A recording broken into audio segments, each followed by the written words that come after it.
안정적인 배당 성장, 그리고 파격적인 초고배당. 만약에 이 두 가지 투자 철학 중에서 하나를 꼭 선택해야 한다면 여러분은 어느 쪽을 고르시겠습니까? 오늘 저희가 깊게 파고들 이야기는요, 단순히 수익률 숫자를 비교하는 걸 좀 넘어섭니다. 어쩌면 이건 시장을 보는 관점 자체를 아예 그 근본부터 바꾸는 거대한 패러다임의 전환에 대한 이야기일지도 모르겠습니다. 네, 맞습니다. 이게 아주 재미있는 비유가 될 것 같은데 마치 아주 익숙하고 안전한 마차를 계속 탈 거냐 아니면 조금 낯설긴 하지만 뭐랄까 강력한 성능을 가진 스포츠카의 운전대를 잡을 거냐 하는 질문 같아요.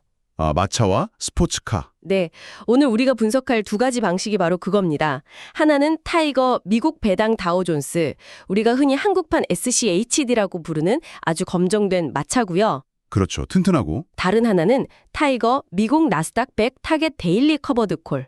이름부터 좀 복잡해 보이지만 압도적인 성능을 가진 최신 기술의 스포츠카라고 할 수 있죠. 마차와 스포츠카.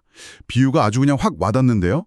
좋습니다. 그럼 오늘은 이 두 차량의 엔진 구조부터 시작해서 특히 시장이 막 흔들리는 그런 험난한 길을 만났을 때 각각 어떻게 다른 모습을 보이는지 한번 제대로 파헤쳐 보겠습니다. 그럼 가장 기본적인 스펙부터 한번 짚어보죠. 이 둘의 가장 큰 차이, 역시 연간 분배율이겠죠. 네, 숫자는 아주 명확합니다. 그 마차인 미국 배당 다우존스가 연간 약 3.8%, 이걸 월로 나누면 한 0.3% 정도 현금을 주고요. 월 0.3%. 반면에 스포츠카, 미국 나스닥 100 타겟 데일리 커버드 콜은 연 15%, 월 1.25%의 현금 흐름을 목표로 설계된 상품입니다. 와, 월 0.3%대 1.25%? 일단 현금 흐름 규모부터가 4배가 넘게 차이가 나네요. 근데 바로 이 지점에서 마차를 좋아하시는 분들은 이렇게 반론을 제기할 겁니다. 아니, 우리가 투자하는 건 단순 배당이 아니라 배당 성장이다. 주가 상승이랑 배당금 증가, 이 두 개를 다 잡는 게 핵심인데 단기 현금 흐름에 흔들리면 안 된다. 이런 주장은 어떻게 생각하세요? 아주 중요한 지적이고요. 바로 그게 두 철학을 나누는 가장 큰 차이점이거든요. 여기서 우리가 이런 질문을 한번 던져봐야 돼요. 만약에 시장이 우리가 바라는 것처럼 계속 오르지만은 않고 한 1년, 2년 동안 지루하게 옆으로만 가거나 오히려 떨어진다면 늘 맑은 날만 있을 수는 없으니까요. 그렇죠. 배당 성장 투자는 본질적으로 농사랑 비슷해요. 농사요? 네.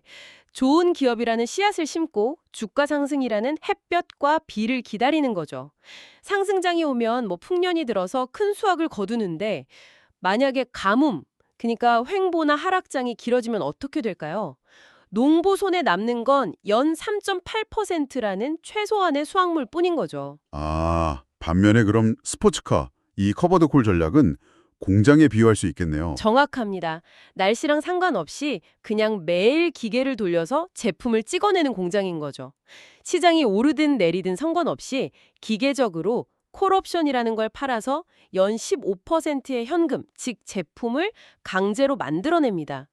여기서 중요한 건 농부는 날씨를 바꿀 수 없지만 이 공장은 매달 꾸준히 현금을 만들어낸다는 거예요.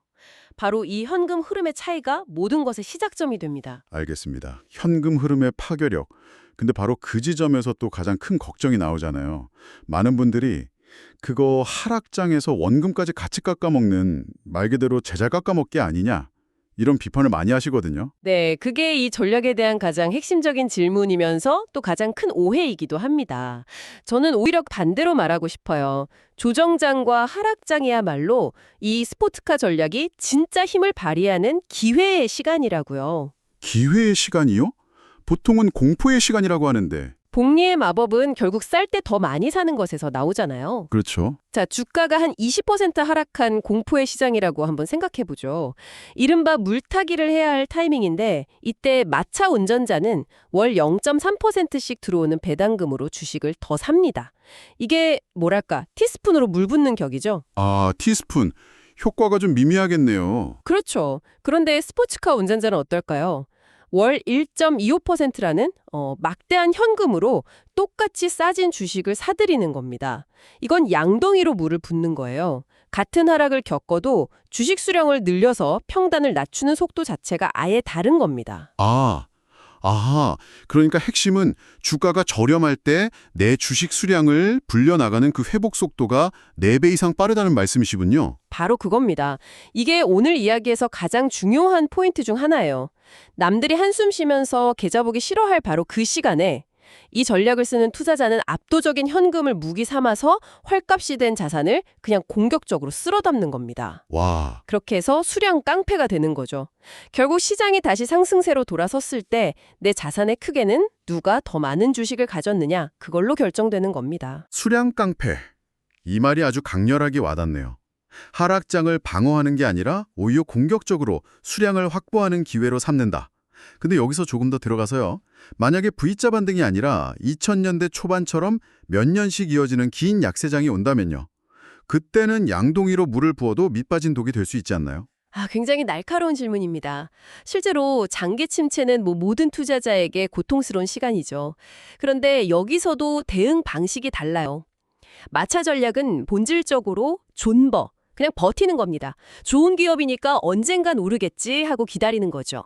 반면에 스포츠카 전략은 매달 능동적으로 대응을 해요. 주가가 계속 떨어져도 월 1.25%의 현금은 계속 나오니까요. 매달 더 낮은 가격의 주식을 사 모으면서 평균 매수 단가를 계속해서 끌어내리는 겁니다. 회복이 불가능해 보이는 손실을 매달 현금의 힘으로 조금씩 복구해 나가는 거죠. 한쪽은 겨울잠을 자고 다른 쪽은 겨울에도 계속 사냥을 한다. 그런 느낌이네요. 좋습니다. 그럼 이제 스포츠카의 엔진 자체를 한번 들여다보죠. 커버드 콜은 구조적으로 주가 상승이 막혀 있는 거 아니냐? 이런 비판도 있잖아요. 특히 상승장에서 마차는 100% 속도로 달리는데 스포츠카는 스스로 속도 제한을 건 셈이다. 이 부분은 어떻습니까? 네, 그 지적은 과거에 커버드콜 예를 들어 QILD 같은 구형 모델에는 정확히 맞는 얘기였습니다. 그 상품들은 자산 100%에 대해서 옵션을 매도했기 때문에 나스닥이 아무리 올라도 수익이 제한됐죠. 아, 구형 모델은 그랬군요. 그럼 지금 우리가 얘기하는 이 상품은 엔진이 완전히 다르다는 말씀이신가요? 네, 완전히 다른 신형 엔진입니다. 이 전략의 핵심을 딱 한마디로 요약하면 10%의 희생, 그리고 90%의 자유라고 할 수 있습니다. 이게 뭐냐면 전체 자산의 딱 10%만 사용해서 옵션을 팔아요. 그리고 바로 이 10%의 희생으로 연 15%라는 엄청난 현금을 만들어내는 거고요. 10%만요? 네, 그럼 나머지 90% 자산은 어떻게 되느냐? 아무런 제약 없이 나스닥 지수가 오르는 걸 그대로 다 따라갑니다. 완벽한 자유를 누리는 거죠. 잠깐만요. 그럼 정리해보면 만약에 나스닥 지수가 10% 오르면 내 자산의 90%는 똑같이 10% 오르는 혜택을 보고 나머지 10% 부분의 상승만 좀 제한된다 이런 뜻인가요? 바로 그겁니다. 그래서 저는 이 구조를 90%는 성장을 향해 달리고 10%는 현금의 최고란다 이렇게 표현합니다. 구형 스포츠카는 에어컨을 켜면 차가 잘 안 나갔지만 신형 스포츠카는 엔진 출력의 90%는 주행, 즉 성장에 온전히 쓰면서 단 10%의 출력만으로 강력한 에어컨, 즉 연 15% 현금 흐름을 만들어내는 것과 같아요. 주행 성능에 거의 영향이 없는 거죠. 와, 그 비유는 정말 매력적이네요. 하지만 마차를 옹호하는 분들이라면 여기서 또 파고들 겁니다. 그 10%의 희생이 사소해 보여도 복리의 세계에서는 치명적일 수 있다. 2010년대 같은 대세 상승장에서 100%를 다 누린 마차랑 90%만 따라간 스포츠카의 10년 뒤 격차는 상상 이상일 거다.